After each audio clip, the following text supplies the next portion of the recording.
Good morning sa inyong lahat ng mga natin sa ating YouTube channel, sa ating Facebook page. Yan. Ngayong araw dito ako sa bahay at paalis tayo ngayon. Yan.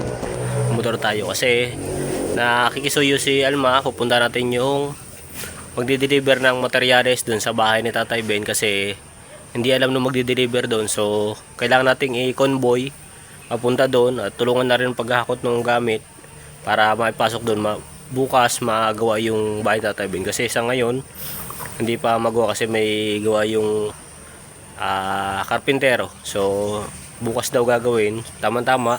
Ngayon pa lang na magdi-deliver yung mga ano kasi kahapon alanganin na rin, hapon na rin. Hindi pumayag na magdi-deliver yung sa hardware kasi alanganin na nga yung oras. Kaya ngayong araw yung pagdi-deliver. So kukonvoyan natin doon kila Tatay Ben para sa ganon madala na doon yung gamit at maumpisa na yung bayan Tatay Ben. At yun, abangan nyo sa vlog ni Commander kung ano yung magiging resulta nung bahay ni Tatay Ben. At deserve naman ni Tatay Ben yung kasi napakabait ni Tatay Ben. Kita naman namin noon pa na sobrang bait ni Tatay Ben at yun nga, sobrang sipag din. So yan, pupunta na tayo doon. Yan na yung materialis na dadalhin doon. Piniprepare lang. May kinukuha pa sa loob na kulang. Pero yun na yung gagamitin doon, mga plywood. So yan, nandito na yung plywood. Tapos yung pako, nadala ko na doon kila Tatay Ben. At hanggang dito lang yung hauler kasi hanggang labasan lang, hindi na pwede ipasok sa loob, hindi na kasya doon. Kaya dito na lang siguro. Yan. Nandiyan din naman si Tatay Ben, mapatulong na lang pag hakot sa loob. So yan, nandiyan na yung plywood sa bahay ng Tatay Ben. At nandito naman siya Tatay Ben. Maalis na ito. Oo. Zero. Oo. Oo. Yan, hinakot ko na dun yung mga plywood sa loob kasi malayo pa ito sa labasan. Doon pa sa labas dinala kasi nga hindi daw pwede sa loob. So, inutayo-tayo ko pang hakutin yung plywood. At si Tatay Ben hindi pwedeng magbuhat kasi may sakit si Tatay Ben na basta yung hindi siya pwede magbuhat na mabibigat. Kaya ako na lang yung naghakot. Siya na lang nagdala ng pako. Saka ako na lang doon sa plywood. At ano naman ay ilagay naman ng ayos. At babalik tayo doon para sabihin kay Alma na nadala na dito yung materyales. Tapos ang monitor ko na lang mamaya yung mga kahoy kasi naka-order na rin si Commander ng kahoy. Monitor ko lang doon kung tapos na para madala din dito.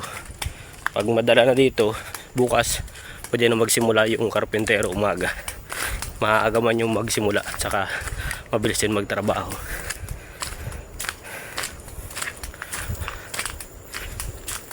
So yan, kita-kita lang dun kila Marcos. At siguro mag-asikaso din ako. At di ko alam kung saan ang lakad namin ngayon ni Marcos, kung saan beneficiary kami ngayon pupunta. So kailangan natin mag-prepare. Hindi pa rin ako naliligo. Umaga pa naman. Mag-8 pa lang ng umaga. Mag-8 ba? Mag-alas 9 na pala. So yan. Punta na tayo dun.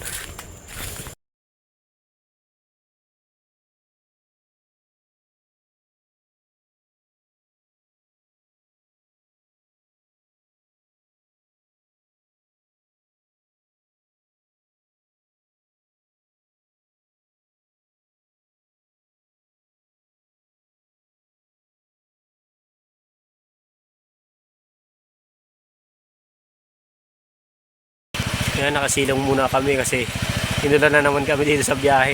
Basta malayo-layo pa yung pupuntahan namin. Kaya silong muna kami dito. Ayan, hindi naman ganun kalakas pero nakakabasa pa din.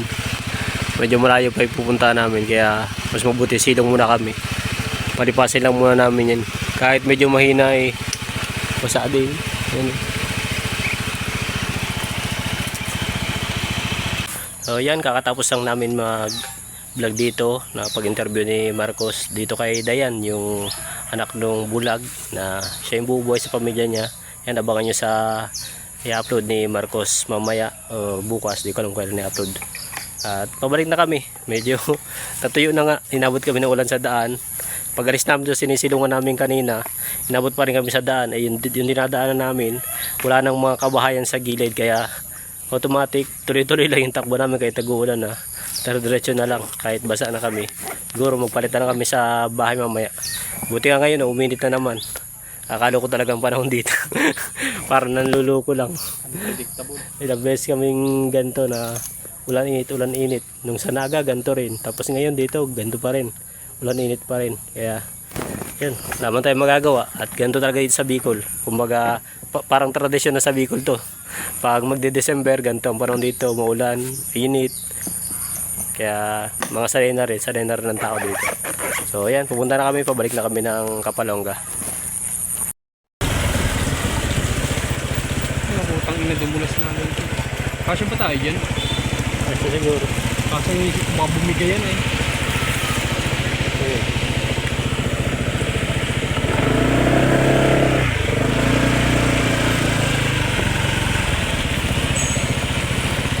Parang matibay ko. Ha? Tibay, di mo lang nagalaw.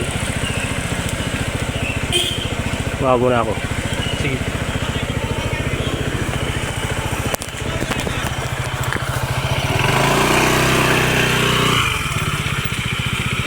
Yan, baba muna ako. Medyo mahal dito. Nasira yung kalsada, nilagyan na lang ng tulay.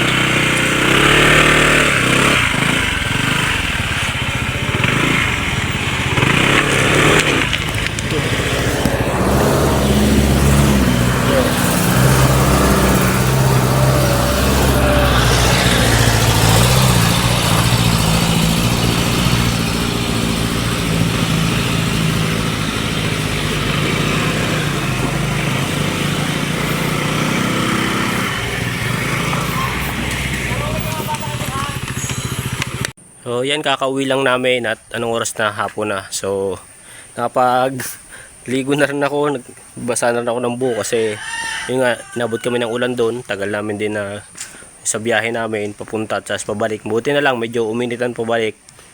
At yung buhok natin sa ano, kaya lang syempre kailangan natin magbalaw kasi kahit paano naulan na tayo.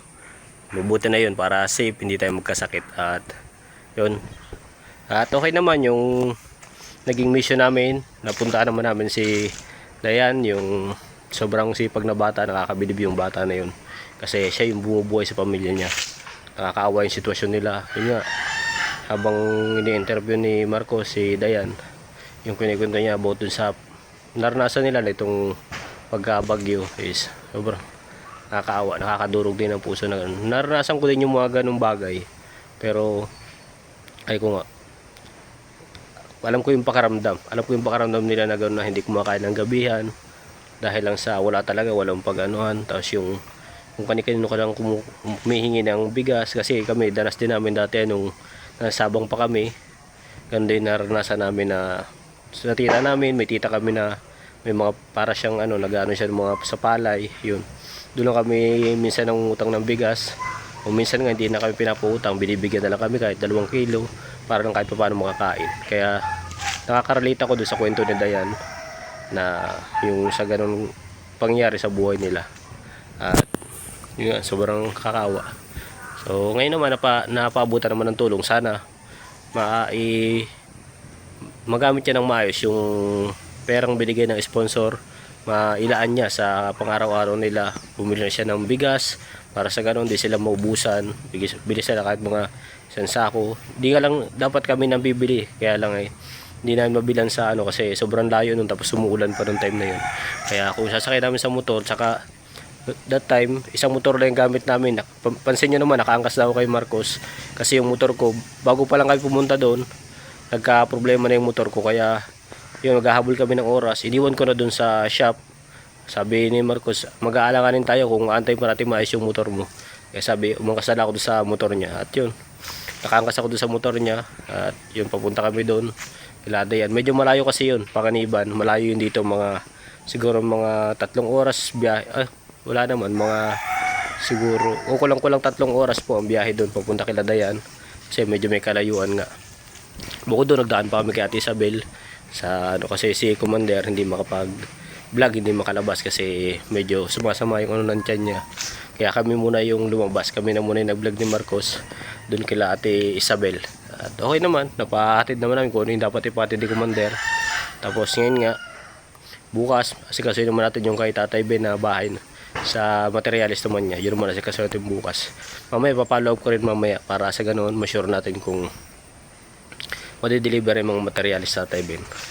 At yun muli, hanggang dito na lang yung vlog natin. At yan, mag-iingat kayo palagi. Salamat sa lahat ng sumusuporta sa team namin, sa channel ko, sa channel ni Commander ni Marcos, sa channel ni Marcos. Maraming salamat sa inyong lahat sa walang sabang suporta sa amin. At makakaasa kayo na patuloy namin itong gagawin hanggat kaya namin, hanggat kaya ng katawan namin. Tuloy-tuloy lang kami. Hanggat andyan kayo na sumusuporta. Maraming salamat. Mag-iingat kayo palagi. Yan, God bless.